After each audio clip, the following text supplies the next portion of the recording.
Chapter 57. Govern a nation with uprightness, wage war with surprise, but master the world with non-doing. The more prohibitions there are, the poorer the people become. The sharper the weapons, the more troubled the land. The more clever the schemes, the stranger the outcomes. The more rules, the more thieves.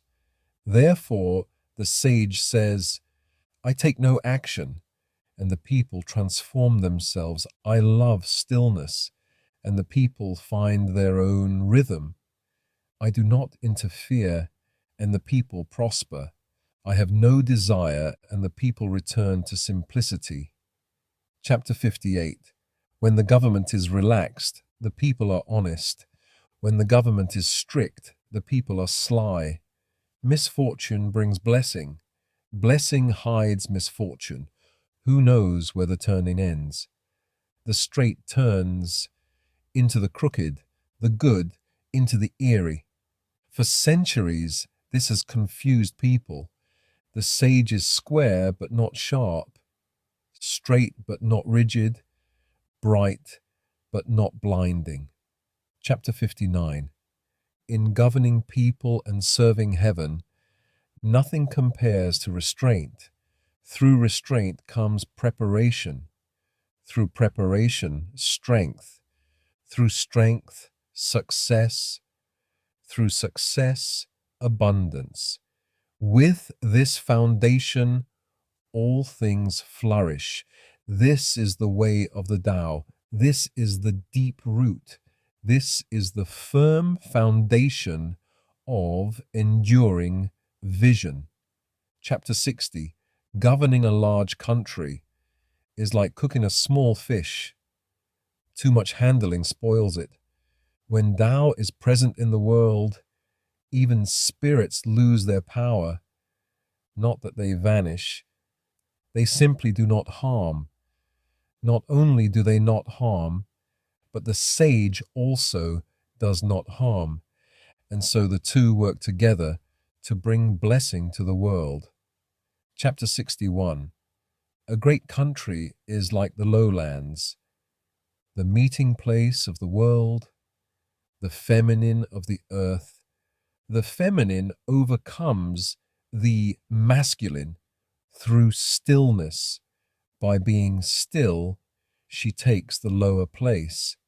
A great country, by taking the lower position, wins over the smaller.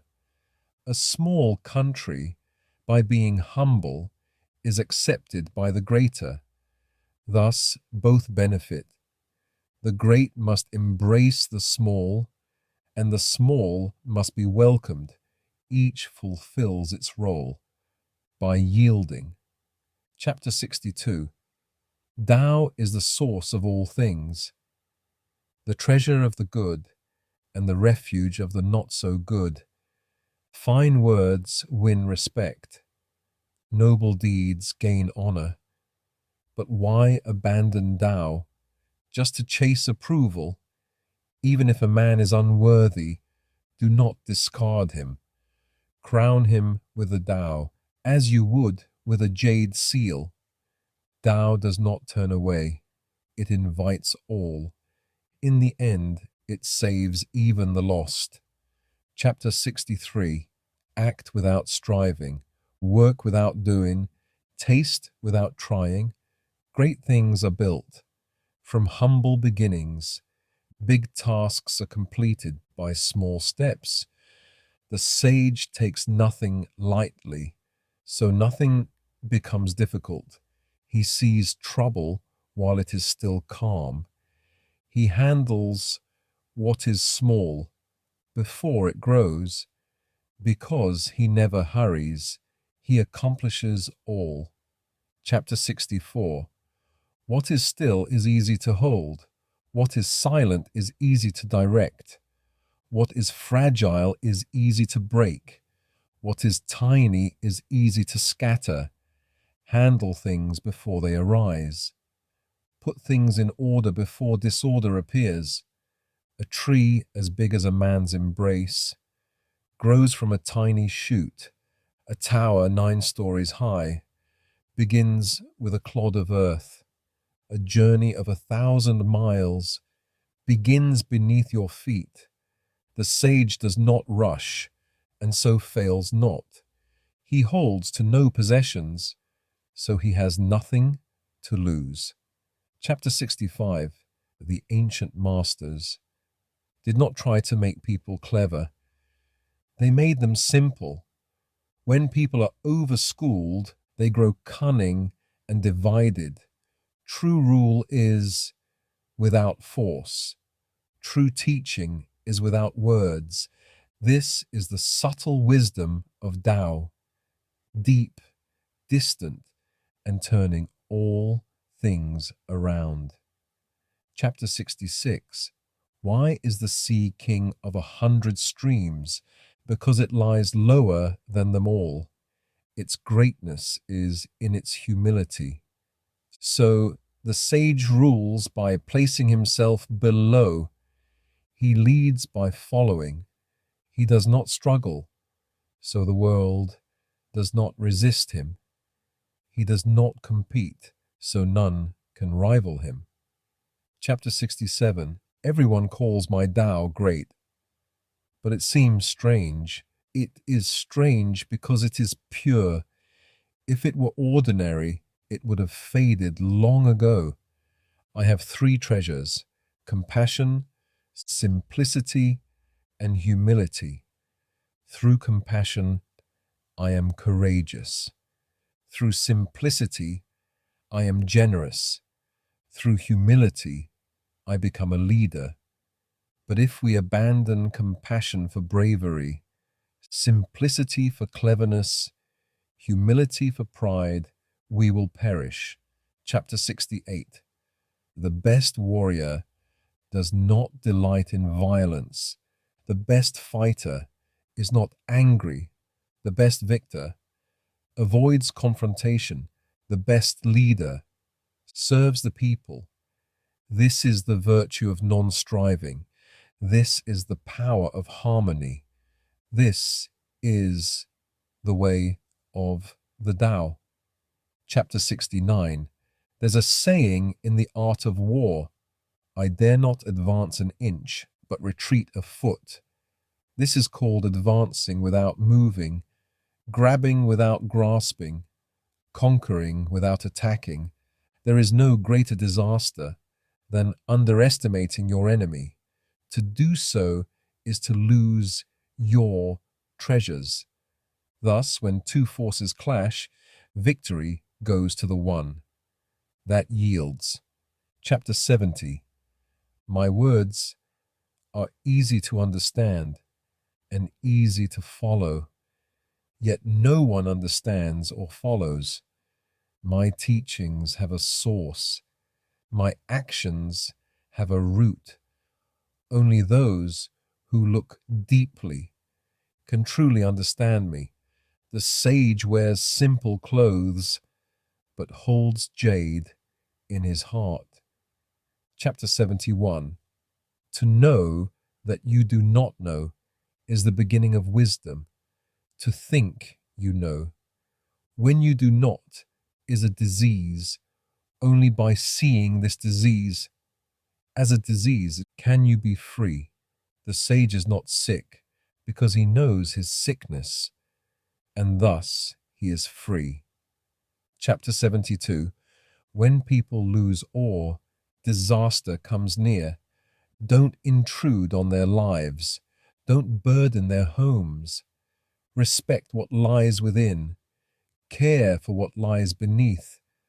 The sage knows himself, but does not display himself. He cherishes himself, but does not exalt himself. He lets go of ego and finds peace. Chapter 73. Bold courage leads to death. Gentle courage leads to life. Heaven's way is not to compete, yet it wins. It does not speak, yet it answers. It does not call, yet it draws all to itself. Heaven's net is vast, its mesh is wide, yet nothing slips through. Chapter 74. If people do not fear death, what use is punishment? Even if they feared death, who would dare kill when life is so delicate? Trying to replace heaven in judging life and death is like cutting wood. Without the skill, you will hurt yourself. Chapter 75. People are hungry because rulers take too much tax. They are hard to govern because rulers meddle too much. They are willing to die because rulers value life too little. He who lives lightly will not fear death. Chapter 76. At birth we are soft and supple. At death we are hard and stiff. Plants too. Alive, they are flexible. Dead, they are brittle. So the hard and rigid belong to death. The soft and yielding belong to life. The unyielding fall. The gentle remain. Chapter 77. The Tao of Heaven is like drawing a bow. The high is lowered, the low is raised. It takes from the full to fill the empty. The Tao gives without clinging. The sage acts but does not hoard, accomplishes but does not claim. Chapter 78. Nothing is softer than water, yet nothing can overcome it. The weak defeats the strong. The soft overcomes the hard, yet few understand. That weakness is strength. The sage speaks truth, but the world may not welcome it. Chapter 79. After a bitter dispute,